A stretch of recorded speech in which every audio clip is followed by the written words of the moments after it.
¿Estamos listos? ¿Ahora sí? ¿Todo listo? Bien, ya chiquillos, hoy día vamos a pasar una de mis clases favoritas, siempre digo lo mismo, pero esta es una clase muy especial porque vamos a aprender un poquito lo que respecta, aparte, la segunda parte del sistema reticular, muy rápidamente, ¿cierto? Y vamos a ver nuestro querido sistema límbico, que deriva de dónde, de qué vesícula nacía el sistema límbico, del del diencéfalo, ¿cierto? Parte ¿de qué vesícula central? Pero chiquillo, por Dios, del prosencéfalo. Muy bien. Escanea el código QR, chiquillos. Aprovechemos.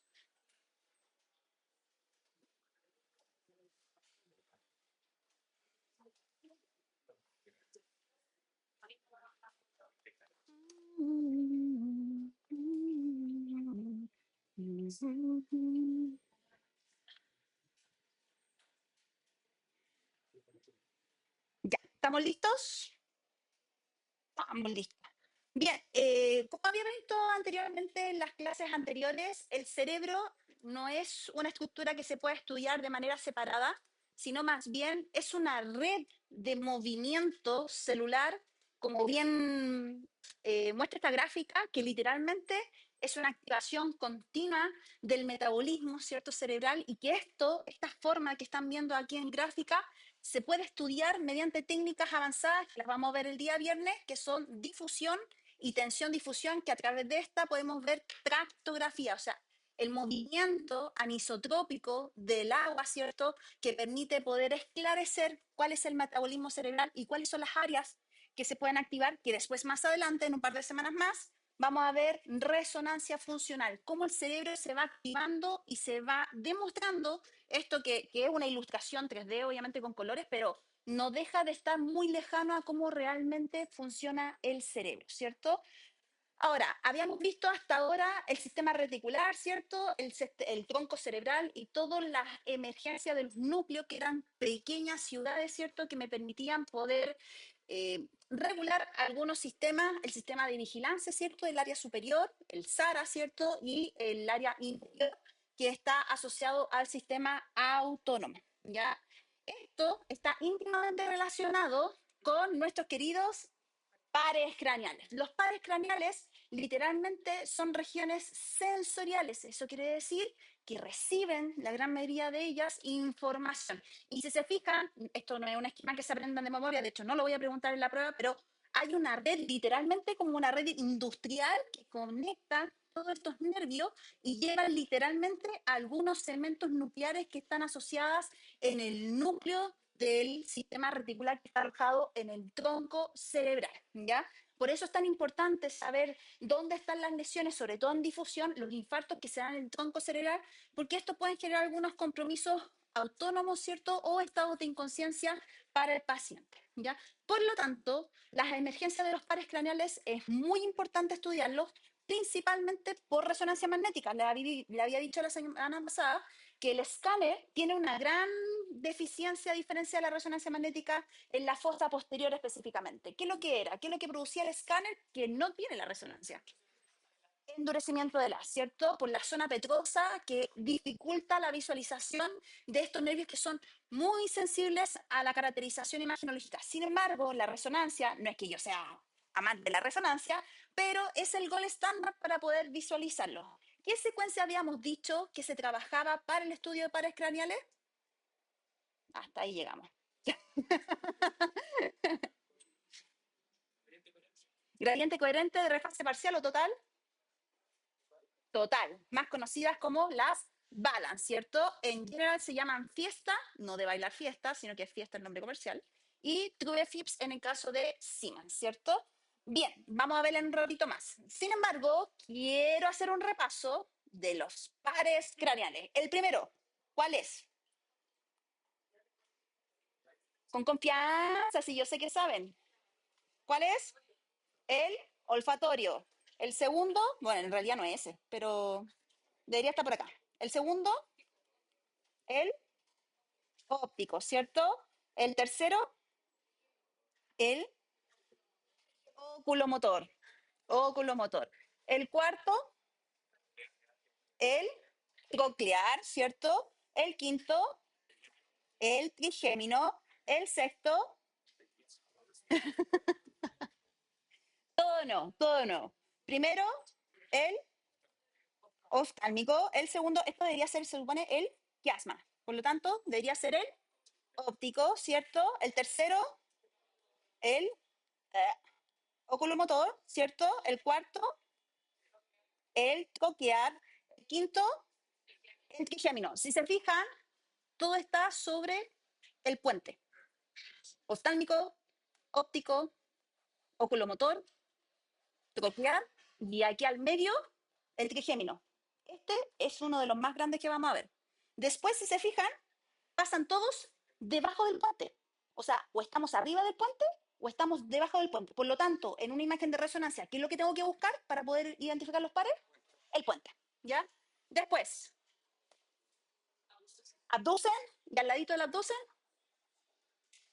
este, facial y al ladito del facial, vestíbulo coclear, ¿cierto? Después, este chiquitito que está por acá, que dice número 20, el glosofaringio. Después viene el vago, ¿cierto? Después el accesorio y finalmente el hipogloso, ¿cierto? Estas funciones están íntimamente relacionadas a los sistemas sensoriales, faciales, musculares, ¿ya? Eso quiere decir que el olfatorio, ¿cuál es la función de él? Olfatear, ¿cierto? Igual que los animalitos, olfatear. Después, el óptico, ver, oh, fácil hasta ahí. El oculomotor, motor óculo. Movimiento motor, ¿cierto? De los músculos oculares, ¿cierto? El recto superior, el recto inferior, ¿cierto? Etcétera. Después tenemos el troclear, que también tiene funciones motoras oftálmicas, ¿cierto? Después viene el trigémino, que es el típico que nos agarra después de los tratamientos dentales, ¿cierto? Porque irradia toda la parte sensitiva de la cara, ¿cierto? Después tiene el abducen, nuevamente movimiento motor ocular, o sea, todo lo que estaba de la protuberancia hacia arriba tiende a ser motor ocular y sensorial. Después bajamos a la protuberancia con el trigémino, a la parte media, y después completamente en el área inferior nos encontramos con el abducen, ¿cierto? Pasen, chiquillos, pasen. Saludan a la cámara, por favor. ¿Ya?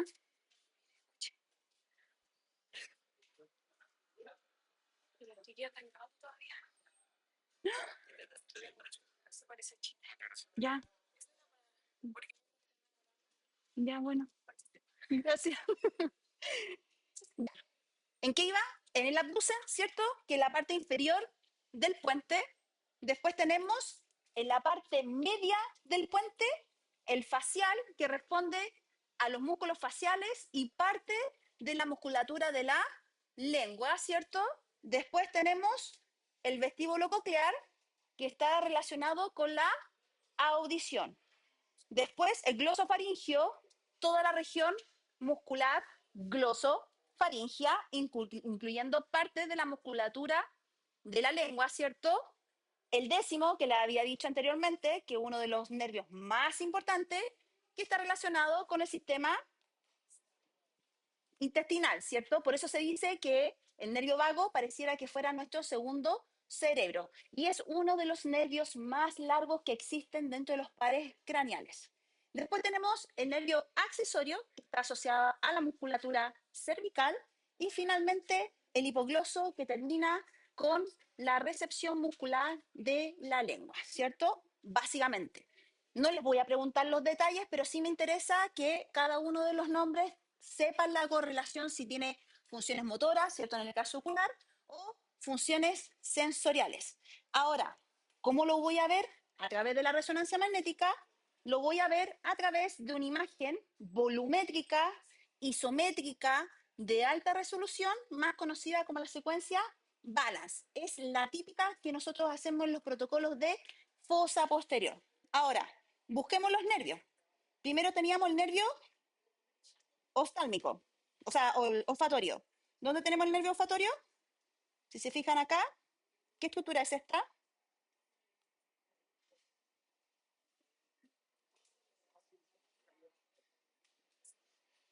¿Qué son estos?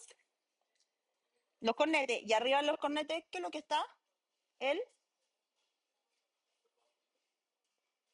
pero antes del bulbo, ¿qué es lo que tenemos? Ya lo vamos a ver del lado. ¿Qué función, qué estructura es esa? La celdilla etmoidal. Con confianza, chiquillo. Y si se equivocan, ¿qué? ¿Cuál es el problema? Y arribita de las celdillas etmoidales, ¿qué es lo que tenemos? Miren. Uop, el bulbo olfatorio. Habitualmente este nervio se estudia porque pueden existir tumores en esa zona y el paciente puede generar pérdida olfativa, ¿cierto? Después, ¿cuál seguía? Después del olfatorio, el óptico, ¿cierto? Y para eso, ¿qué tengo que buscar? El nervio óptico. O sea, tulum, tulum, y el quiasma, ¿cuál sería? Ahí tenemos el quiasma y la emergencia de los nervios. Clarito, ¿no? ¿Sí? A ver, ahí. Eh, ahí tenemos, hasta ahí tenemos el quiasma, y si le seguimos el quiasma, salen las patitas de los nervios ópticos. Si se fijan, a medida que nos movemos, va caminando el nervio óptico. ¿Lo logran ver, cierto? Perfecto. Después, ¿cuál venía? El óculo motor. Aquí viene el chiste, chiquillos. Aquí viene el chiste. Fíjense acá. Cachito, cachito. Arriba de la protuberancia, ¿cierto? Y si se fijan, si le siguen el camino a esos puntitos, tulum, tulum, tulum, tulum, se van a la región óptica. ¿Lo logran ver? Tulum, tulum. Síganle en caminito a eso.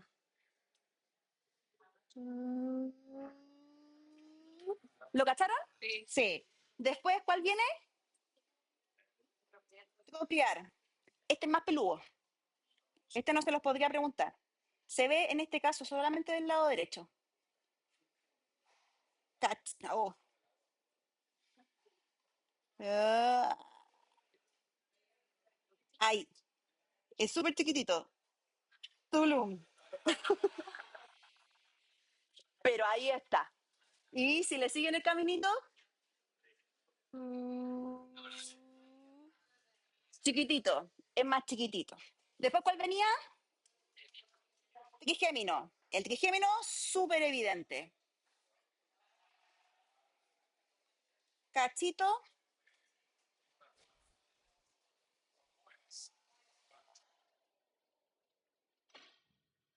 para que se note que me molesta. Ya. Trigémino. Cachito, cachito. Síganle el caminito. No, al revés, para el otro lado. Ay, es como un abanico, si se fijan. Es una apertura. Es muy grande. Es uno de los más grandes que tiene los pares craneales. Se nota más en el lado izquierdo que en el lado derecho, ¿cierto? Es uno de los más grandes. Aquí está el cachito y el otro cachito. Parece que estuviera medio oblicuo el axial, pero se notan. Es uno de los más grandes.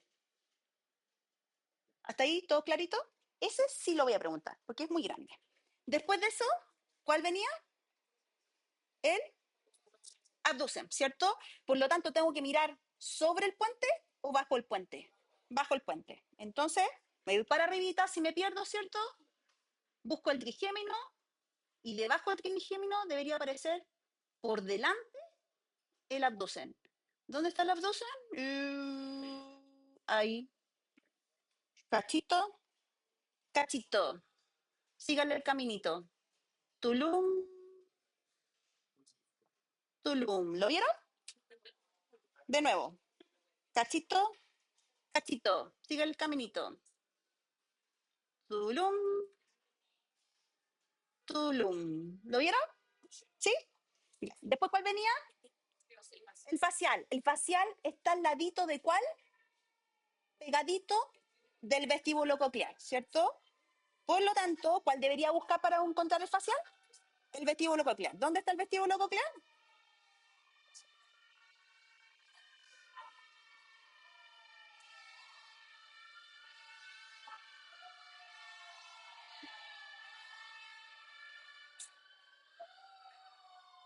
Y ponen con más ganas la llorona más encima.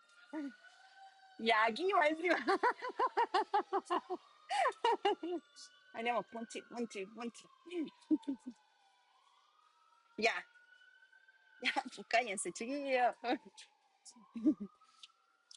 Como que la vida no quiere que haga la clase. Cápsulas al tiro. Hoy les debo la cápsula de los teoremas del funcionamiento cerebral. Pero eso es fácil. Y siga viendo. Ya, entonces, ¿cuál es el trigémino? O sea, perdón, el vestíbulo coclear, lo que une la región auditiva. ¿Lo alcanzan a ver ahí o no? Movimiento sensual, ahí, movimiento por allá. Por lo tanto, si yo tengo el nervio ahí, el vestíbulo coclear, el que está al ladito, es eh, eh, ese cachito gordito, fíjense ahí, tulum, me cuesta controlar el movimiento. Tulum, ¿se alcanza a ver o no? Justo ahí, es el vestíbulo coclear. El facial está al ladito. ¿Ven ese cachito chiquitito que está al ladito?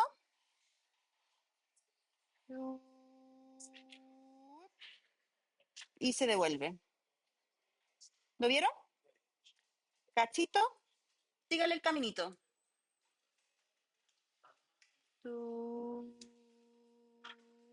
Se une junto con el trigémino. Si se alcanza a visualizar o no. Que como que me salió así. Nuevamente, puntito y se une con el. Ay, ah, se une con el trigémino. Puntito, puntito. Ahí. Oh, la lecera no me quiere funcionar. Right. Ahí se une con el trigémino. Siempre el facial va a estar al ladito del vestíbulo coclear. Después del vestíbulo coclear, ¿cuál venía? El glosofaringio. Y ya el glosofaringio, recuerden que está en la parte baja, alimentándose de la médula oblonga. Estos son monos. Por lo tanto, ¿cuál sería de todo esto? Debajito del vestíbulo coclear. Vamos a buscarlo. Buscamos el vestíbulo coclear, que debería ser toda esta región. Y ahí, ese cachito que se ve ahí, ese gloso.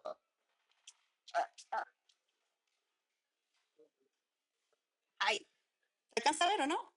Ese cachito. Sí, eso es más peludo de ver, chiquillos. Después del glosofaringio, ¿cuál viene? Ya. Tenemos el vestíbulo coclear y el facial, y un poquito más abajo, ahí tenemos el glosofaringio. Después del glosofaringio, ¿cuál viene? El vago. Y el vago tiene una estructura un poco más amplia y un poco más grande. Vamos a buscarlo. Ese se ve un poquito más grueso, un poco más complejo de ver. Parte ahí, ese cachito, y termina un poquito más abajo. Ahí termina esa región. Después, ¿cuál viene? El accesorio. El accesorio se veía mejor en el lado derecho. Ah, pero aquí se ve mejor. ¿No? El glosofaringio está ahí, chiqui. Ahí se ve mucho mejor. Ese es el glosofaringio. ¿Lo alcanzan a ver? Arriba del vestíbulo coclear aparece una línea recta. Esa. Perdón, chiquillos. Ahí está el hipogloso. Y un poquito más abajo parte el nervio vago. Lo que tiene una apertura más grande, apertura más grande. Después viene el accesorio, que son, se ven súper chiquititos, pero son todas esas zonas que terminan en la región troncal. Todas esas zonas de la región troncal. Y el hipogloso, ¿dónde debería encontrarlo? ¿En qué región? En la región más medial. Por lo tanto, ¿dónde voy a buscar? En la región medial. Abajito, si se fijan acá, en esa zona, fíjense que va a salir una ramita. Ahí salió, ahí salió. Ahí, hola, hola, adiós. Listo. Llegó y se fue. Llegó y se fue. ¿Lo alcanzaron a ver? ¿Sí? Esos son los pares craneales, chiquillos. Los voy a preguntar, no todos, los más evidentes. El trigémino, el vestíbulo coclear, el olfatorio, el óptico. Pero para que sepan que todos los pares craneales se alcanzan a ver a través de resonancia magnética. ¿Dudas, consultas, chiquillos? ¿No? ¿Lo saben todo o lo saben? Bien. Ahora, primera pregunta, chiquillos, que la tiré delante. ¿Cuál es la función principal del sistema reticular ascendente activador o el famoso SARA? A. Modular los reflejos motores. B. Promover la vigilia y el estado de alerta. C. Regular el apetito y la saciedad. O D. Coordinar el equilibrio corporal. ¿Mm?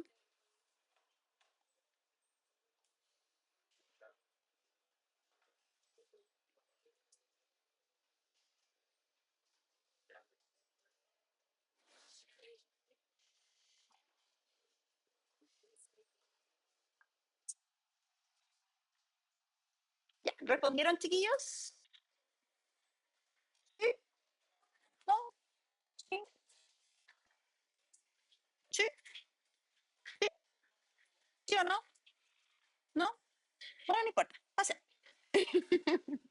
Bien, ahora, ¿por qué era importante? Y en el fondo los pares craneales es uno de los pares, o sea, uno de los nervios que más se estudian. De hecho, lo hicieron estudiarse eso en primero de universidad y después probablemente lo vieron en anatopato, etcétera. Porque finalmente todo eso tiene que llegar a un punto central donde yo tengo que filtrar si pasa a la corteza, que lo vamos a ver la próxima semana, o si vamos a pasar al sistema límbico, que es el área que vamos a estudiar hoy día. Por lo tanto, hoy día nuestro punto central es todas las estructuras que están en esta área, el área central. Es una área que, si bien es cierto, es tan primitiva como el tronco cerebral, con el tiempo en el ser humano ha ido evolucionando, pero ha ido evolucionando de manera parcial. ¿Por qué? Porque a pesar de que somos humanos evolucionados, a diferencia a nuestros antepasados de 1000 años atrás, ¿cierto? Todavía siguen habiendo algunas respuestas inconscientes, como por ejemplo el miedo a quedarse solo. ¿Por qué? Porque el miedo a quedarse solo, antiguamente, en las tribus cavernícolas, ¿cierto? El quedarse solo era obviamente la muerte porque no era protegido por la manada.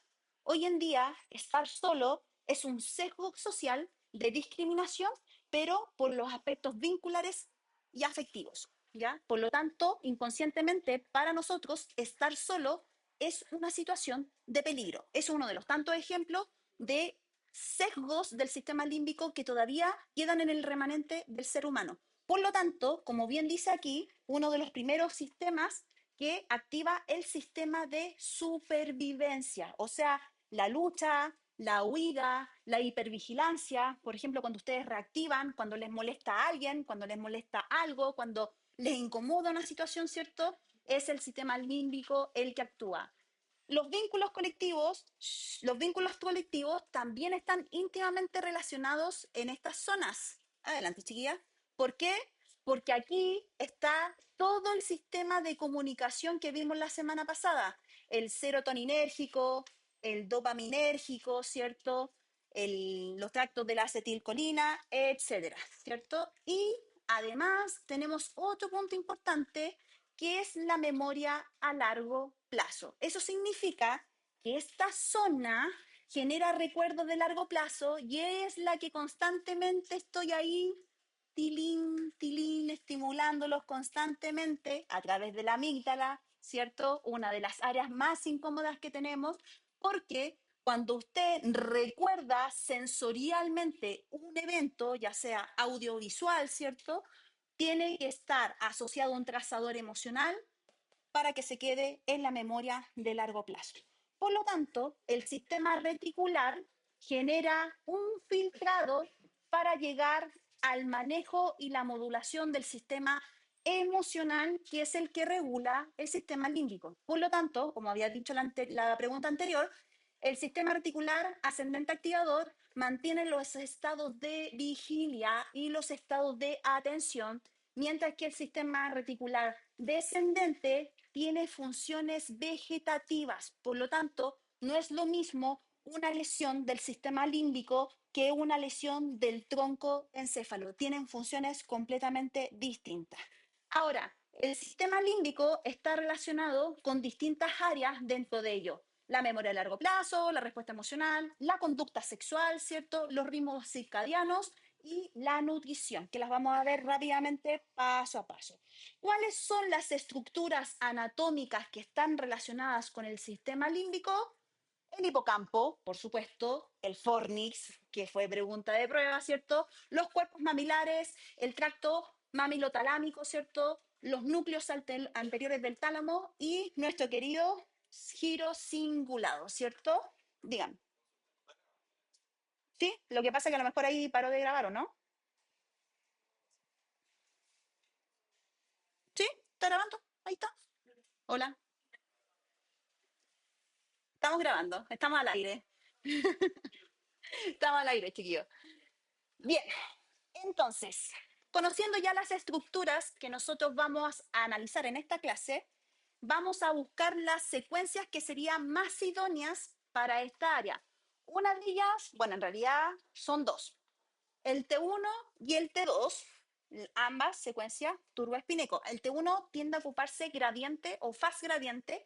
¿Por qué? Porque en ambas secuencias, tanto en el turbo como el T1, o sea, el T2 turbo como el T1 gradiente, tienen que ser imágenes isométricas, volumétricas consecuentemente y además en alta resolución. Y además el T1 debe tener inversión recuperación. Hay algunas secuencias avanzadas, como en el caso de General, que ocupan una secuencia fast gradiente con una inversión. No alcanza los 180, pero sí logra una inversión parcial que permite aumentar la interfase de contraste. Otra de las secuencias que nosotros vamos a ocupar, sobre todo en la región hipocampal, son las secuencias de inversión-recuperación, tanto el FLAIR, que satura qué cosa, el agua, pero ¿qué tipo de agua? ¿Agua libre o ligada? El agua libre, y el STIR, que es lo que satura la grasa, en este caso, la grasa de la sustancia blanca, ¿cierto? Además, que lo vamos a ver con mayor detalle la próxima semana, los estudios de TI. ¿Qué significa los estudios de TI? Tensión-difusión, que conllevan a imágenes tridimensionales, que son las imágenes de tractografía. Eso nos permite ver las caracterizaciones de los tractos que van a comunicar distintas áreas del cerebro, aparte de lo que comunican en el sistema límbico. Y además, de una forma complementaria, nosotros podemos ocupar PET, que ¿qué significa? Tomografía por emisión de positrones, que a través de un radiofármaco nosotros podemos ver la actividad metabólica cerebral. Por lo tanto, aunque no queramos en esta clase, la tomografía computada no es la técnica para poder caracterizar en esta área. Lo digo lamentosamente, por supuesto. En fin, siguiente pregunta. ¿Qué estructura límbica es considerada la vía principal de conexión entre el hipocampo y los cuerpos mamilares? A, la amígdala. B, el giro cingulado. C, el fornix. O D, la vénula. Creo que lo pregunté en la prueba anterior. Sí, sí. La conexión entre la amígdala y el hipocampo. Algo así. Ya no les puedo ayudar más. ¿Le respondieron? Ya, muy bien. El que la agarró, la agarró. Bien, entonces, claramente la resonancia es el gol estándar para estudiar esta área. Ahora, el sistema límbico habitualmente está dividido en distintos segmentos que vamos a ir viendo en correlación, ¿cierto? Anatómico. Uno de ellos es el sistema olfatorio. Y creo que les había comentado anteriormente que el sistema olfatorio es un sistema free pass. ¿Qué significa que fuera free pass? Por donde no pasa, por el tálamo. Por lo tanto, es uno de las pocas áreas sensoriales que, primero, no se sesga, no se clasifica y por lo tanto, ¿a dónde llega directamente?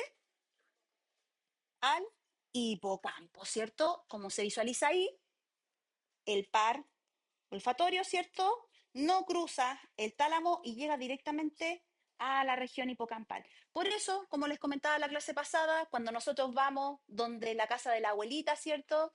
Y nos hace nuestra cazuelita favorita, nuestra comidita favorita y sentimos el olorcito del almuerzo, nos recuerda a nuestra infancia, es porque el nervio olfatorio no pasa por el sistema talámico. En el fondo, el tálamo es un sesgo, así como la película de Monster Inc. ¿Se acuerdan que la parte donde iban clasificando las puertas, iban así como separando los distintos tipos de puertas? Ya, el tálamo es algo muy similar, pero una una de las áreas que no logra pasar por el tálamo es el nervio olfatorio, ¿cierto? Por lo tanto, el nervio olfatorio tiene impacto sensorial e impacto cognitivo, ¿ya? Ahora, ¿con qué potenciación yo voy a encontrar el nervio olfatorio?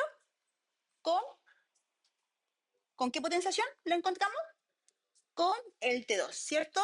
Tanto en su eje corto como en el eje largo, ¿ya? El eje largo es mucho más complejo de encontrar. ¿Por qué? Porque tiende a confundirse con el nervio óptico, pero sin embargo, siempre el nervio olfatorio va un poquito más arriba del nervio óptico, ¿ya? Ahora, el nervio olfatorio va íntimamente relacionado con el concepto de arco externo. ¿Y qué significa arco externo?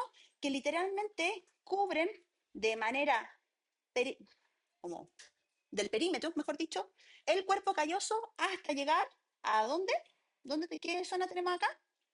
El hipocampo, ¿cierto? Por lo tanto, ¿qué estructuras habitualmente tenemos asociadas en el arco externo junto con el nervio olfatorio? El cíngulo por el área superior, ¿cierto? Y por al ladito, el fornis. ¿Y el fornis qué es lo que comunica? Los cuerpos mamilares. Ah, se acordaron al tiro. Con el hipocampo, ¿cierto? Por lo tanto, el fornis también va íntimamente relacionado con el nervio olfatorio. Si nosotros lo vemos a través de una tractografía, también podemos ver el giro que va acompañando alrededor del cuerpo calloso, ¿cierto? Y si nosotros lo buscamos de manera mucho más específica, ¿cierto? Siempre lo vamos a encontrar en las zonas laterales que están ubicadas cerca de la región hipocampal, que si uno lo busca en una imagen real, vamos a buscarlo en la imagen real. Y veamos si tenemos. Mm, tenemos ahí nervio, nervio, y si se fijan, no, eso va para adelante, se esconden ahí y después deberían, esos cachitos que se ven ahí, bam, bam, bam, bam, bam, bam, bam, bam, y llegan a la región posterior, ahí va pasando por el tema óptico, y después llegamos a la región. ¿Qué son esas regiones? ¿Cómo se llaman?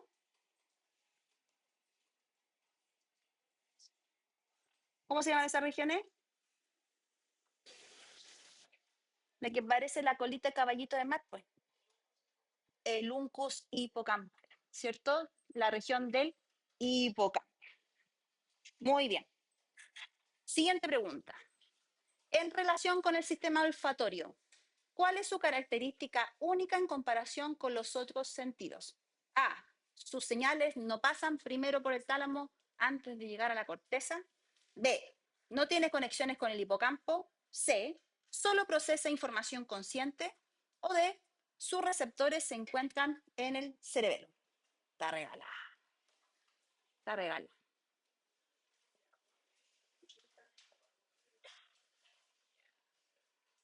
¿La contestaron, chiquillos? Sí. Bien. Vamos a nuestra siguiente estructura. El hipocampo.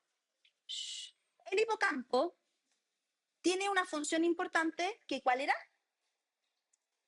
¿Cuál es la función del hipocampo? La memoria de largo plazo. Y está conformada más por materia blanca o por materia gris. Está enfocada directamente en la materia gris. De hecho, es una de las pocas áreas que nos va quedando a medida que nosotros vamos madurando a nivel cerebral que puede generar neurogénesis. O sea, es una de las pocas áreas que pueden crecer nuevas células para generar, por consecuencia, la memoria de largo plazo, ¿cierto? ¿Cuáles son las funciones principales del hipocampo? ¿Cierto? Memoria a largo plazo, ¿cierto? Ubicarse espacialmente, ¿cierto? Participar directamente en acciones emocionales y respuesta frente al estrés, porque está íntimamente relacionada con la amígdala y es una de las pocas áreas, como comentaba anteriormente, que genera nuevas neuronas, ¿cierto? Bien, ¿dónde nosotros deberíamos encontrar el hipocampo? En la región temporal, ¿cierto? En el área interna. ¿En qué potenciación la vamos a encontrar? Nuevamente, en las imágenes potenciadas en T2, porque están potenciadas literalmente por materia gris. Esos pequeños cachitos que se ven ahí, así como churros, literalmente, qué feo, como colita de caballito de mar. Mejor les voy a mostrar otra imagen. Acá, acá. Ok, fíjense en esta zona, región temporal interna. Vamos buscando. No, eso es hacia anterior.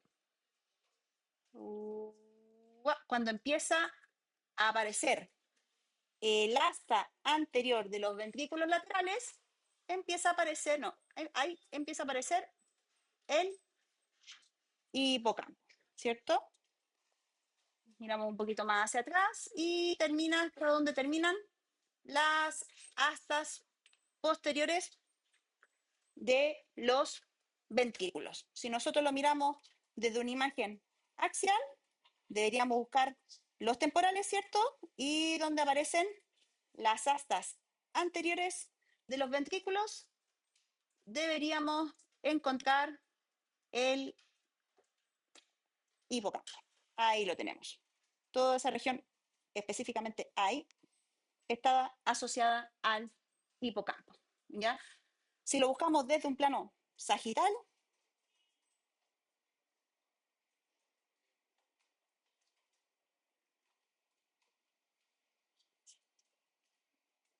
tenemos el eje mayor del hipocampo. Y si se fijan, pareciera que hubiera una línea más oscura que la vamos a descubrir más adelante.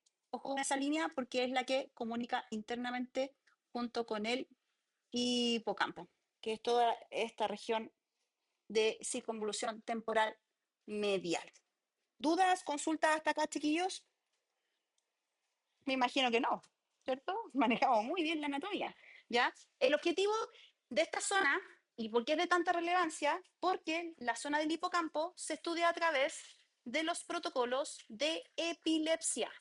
Y para los protocolos de epilepsia, nosotros hacemos T1 de IR, volumétrico, isométrico, T2, turbo, volumétrico, isométrico, hacemos coronales perpendicular a la dirección del temporal, o sea, perpendicular al eje largo del temporal, para poder proyectar en su eje mayor el uncus hipocampal.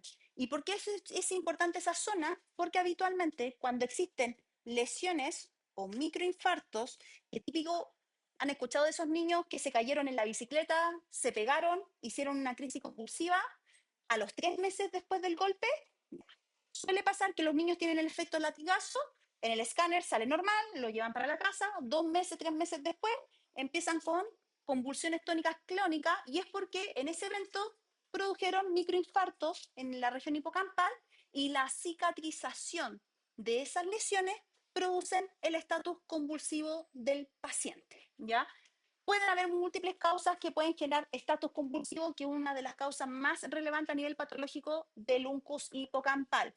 Efecto masa, producto de hematomas o de tumores, asimetrías en las condiciones del uncus hipocampal, inflamaciones, infecciones en esa zona que generen alteración de la señal en el uncus hipocampal. Cualquier condición en esa zona va a producir un estatus convulsivo y por consecuencia el paciente puede perder la memoria de largo plazo. Por eso es importante estudiarlas en el T1 con inversión-recuperación, ¿cierto? Y en las imágenes potenciadas en T2 y por consecuencia en las imágenes de T2 con inversión-recuperación FLAIR, que permite caracterizar los procesos edematosos ligantes. ¿Ya? Siguiente pregunta. Esta, regala, chiquillos. ¿Qué técnica de neuroimagen es considerada el estándar de oro para visualizar con detalle las estructuras del sistema límbico? La radiografía, la tomografía computada, la resonancia magnética o la ecografía transcraneana. Rayos, rayos y centellas. ¿Ah? Tiene varias A entre medio. Bien, ahora, ¿tenemos otras estructuras? Claramente que sí, y hay dos de ellas que son muy sensibles a los factores neuroquímicos. Una es nuestra querida amígdala. ¿Dónde encontramos la amígdala? La amígdala siempre lo vamos a encontrar cerca de la región hipocampal. Anatómicamente, cuando cargue el atlas de anatomía y veamos la región del hipocampo, como lo visualizamos acá, el hipocampo, si se fijan acá, es esta estructura moradita que tenemos acá y que va en paralelo al asta anterior del ventrículo lateral. Y si se fijan, acá hay un puntito muy chiquitito que es nuestra querida amígdala. La amígdala, como se visualiza ahí, está íntimamente relacionada con el hipocampo. ¿Y cuál es la función de la amígdala? Literalmente procesar los sistemas de recompensa y los aprendizajes evolutivos. ¿Se acuerdan de las teorías de Freud de la campanita con los perritos? Ya, es porque estaba activando el sistema de amígdala. También la amígdala activa el sistema de hipervigilancia. Entonces, cuando ustedes tienen una prueba de resonancia o una prueba de neuro, ¿qué estructura se está activando? La amígdala, porque ustedes creen inconscientemente que una prueba de resonancia se parece a un león que está detrás de ustedes. Y por lo tanto, tienen dos opciones: atacar o tomografía. Muy bien, no quería mencionarlo, pero ya que está ahí en la palestra. Tienen dos opciones: o atacan al profesor o salen corriendo, que es lo que produce la amígdala, ¿cierto? Y además, la amígdala no solamente busca la hipervigilancia y la rabia, sino que también está relacionado con qué cosa? Con la producción de dopamina y los tractos dopaminérgicos, o sea, busca el placer. Dentro de ellos tiene la respuesta dopaminérgica asociada a las conductas sexuales. Por eso, esta estructura en pacientes que han tenido asesinatos en serie, por ejemplo, o han tenido crímenes asociados a distintos tipos de... No lo quiero mencionar porque si no YouTube me va a bloquear el video. Pero eh, violencia que la que ustedes probablemente ya se estén imaginando, una de las áreas que más se estudia en este tipo de pacientes, en Estados Unidos al menos, es la amígdala, porque en ellos se activa de forma errática estas conductas que están asociadas al placer cuando socialmente no debieran estar asociadas a conductas placenteras. O sea, que para ellos generar ese tipo de actos le genera una activación de la ruta dopaminérgica y serotoninérgica. Y eso está íntimamente relacionado con las experiencias de infancia que tuvieron esos pacientes. Y el otro punto de regulación hormonal es nuestro querido hipotálamo, también una estructura de la cual preguntamos en la prueba, ¿cierto?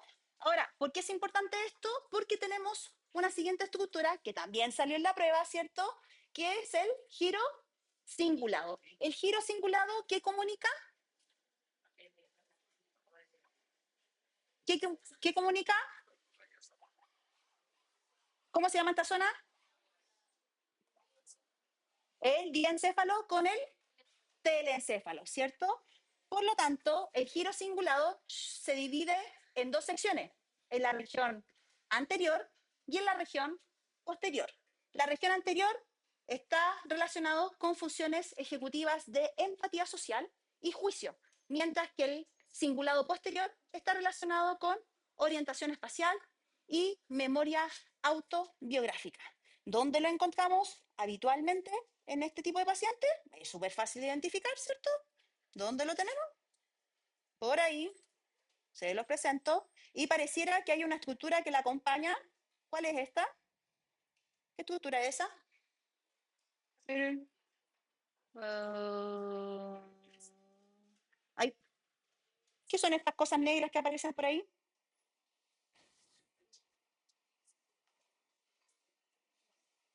Que lo mismo en el sistema vascular.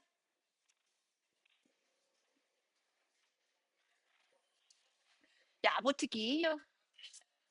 El, ya, pero viene del polígono de Willy, pues chiquillo. ¿Cuál es?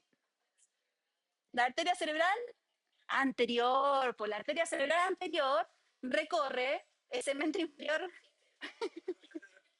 por el cuerpo calloso y por arriba el giro cingulado. Entonces, donde encontremos las arterias cerebrales, vamos a encontrar el giro cingulado. Aquí está un poquito chiquitito, pero ahí está. Donde está el cuerpo calloso, arribita vamos a encontrar el giro cingulado, ¿cierto?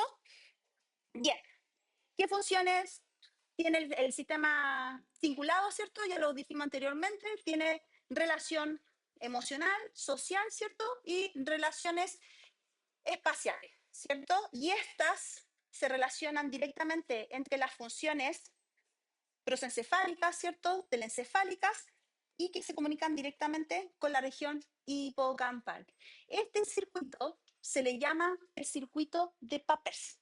El circuito de Papers no es más que una comunicación de tractos internos entre el sistema límbico y la comunicación con la corteza cerebral. ¿Ya? Bien, por lo tanto, ¿qué ocurre cuando el giro cingulado se encuentra afectado? Pacientes con depresión, pacientes en estados esquizofrénicos, TDAH, TOC y trastornos de ansiedad. ¿Cierto? Y algunas lesiones directas pueden generar alteración de la regulación emocional, el juicio moral y falta de control en la conducta del paciente. ¿Ya? Siguiente pregunta, chiquillos. Las lesiones bilaterales en el hipocampo suelen provocar clínicamente ceguera cortical, amnesia anterógrada, pérdida del control motor o hiperactividad severa.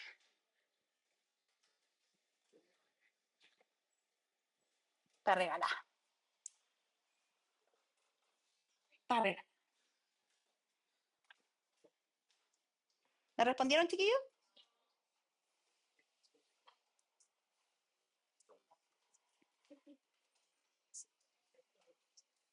Ya. Vamos, que nos queda poco tiempo. El fornix. El fornix es una pequeña estructura que le habíamos preguntado anteriormente. ¿Y qué es lo que conecta en esta región anterior del fornix? Los cuerpos mamilares y conecta con qué cosa? Con seguían el eje externo, ¿cierto? El arco externo. Por lo tanto, terminan en el hipocampo, ¿cierto? Bien.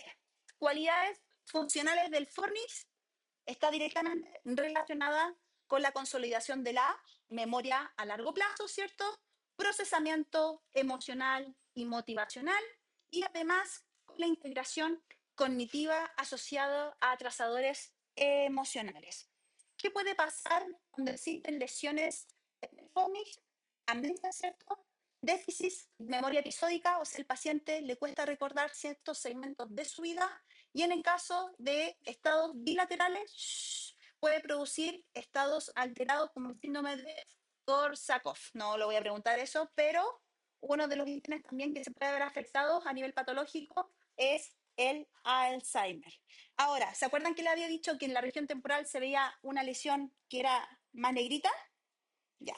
La zona más negrita o la línea más negrita habitualmente es el fornix. El fornix siempre lo vamos a encontrar en zonas más hacia superior. ¿Por qué? Porque nosotros vamos a seguir el circuito del cuerpo calloso. Por lo tanto, ¿dónde debería encontrarlo en mi estructura anatómica? Esos puntitos que veo ahí, síganle la ruta, tulum, tulum, hacia atrás, hacia atrás, hacia atrás, hacia atrás. Tulum, tulum, tulum, tulum, tulum, tulum, y ahí se separan. Tulum, tulum, tulum, tulum. Síganle la ruta ahí. Tul- se me escapa, se me escapa, se me escapa. Ahí, tulum, tulum, tulum, tulum, justo donde está la rayita verde, y ahí se empieza a separar. Uy, ya, muévete, muévete. Ahí, sigue, sigue, sigue, sigue, sigue, sigue, sigue. Espera, espera, espera. No me deja bajarlo. No me deja bajarlo. No me permite bajarlo. Ya, pero voy a poner otro plano, el plano sagital, que habitualmente es un poquito más fácil.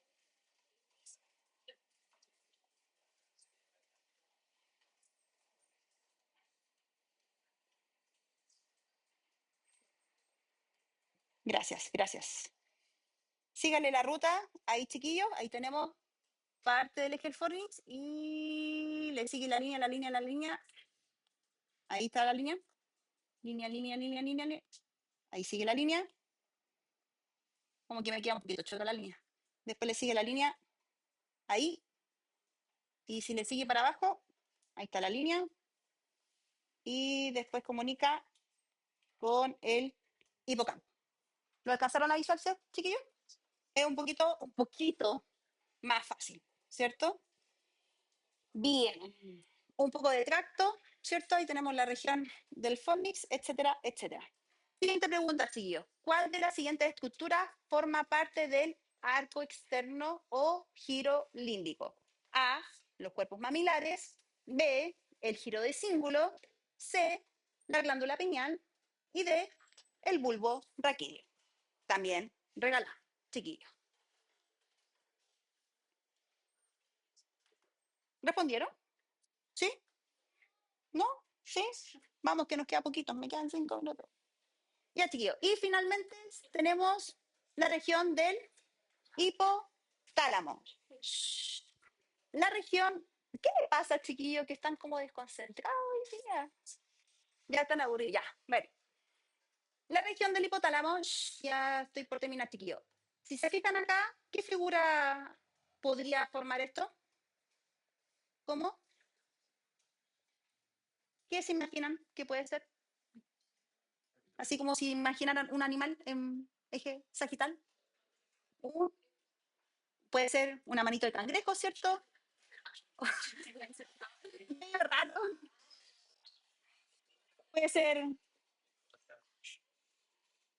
la boquita de un pajarito, para no decir otra cosa, ¿cierto?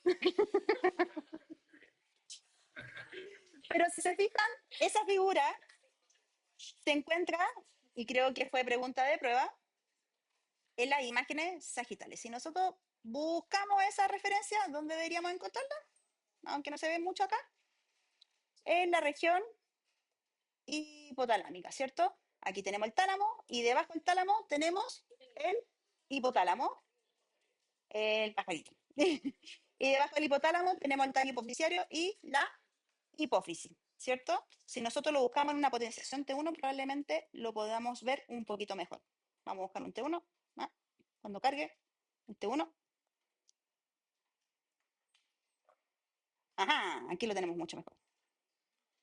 Bueno, tengan un poquito de imaginación, chiquillos. Acá tenemos el tálamo. Y en la zona que se ve más hipointensa, tenemos la región hipotalámica.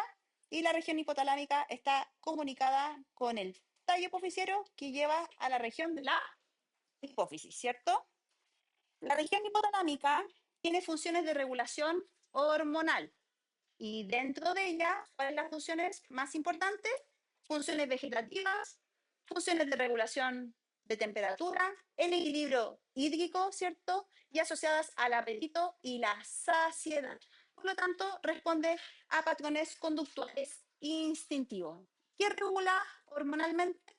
La gran mayoría de las hormonas que se almacenan y se despachan a nivel hipotalámico, ¿cierto? Además de estar regulando los ciclos circadianos del sueño y la vigilia. Y puede generar alteraciones en esta área, obesidad, ¿cierto? Trastornos de los ritmos circadianos, que es lo que tienen ustedes constantemente, problemas del hipófisis, ¿cierto? Y estrés hipotalámico, sea por apetito, por temperatura, ¿cierto? La libido o el sueño. Y en algunos casos puede estar relacionado a diabetes insípida, ¿ya? Por lo tanto, esta zona también tiene núcleos, ¿cierto? Similares a lo que habíamos visto en el tronco cerebral, y cada uno de esos núcleos, no lo voy a preguntar en la prueba, por supuesto, está relacionado a distintas funciones de regulación hormonal, ¿ya? Y eso, chiquillos, creo que alcancé. Sí, alcanza. Dudas, consultas. Quedaron mareadísimos. Pero tranquilo, no es tan difícil. Ya, chiquillos, que estén muy bien.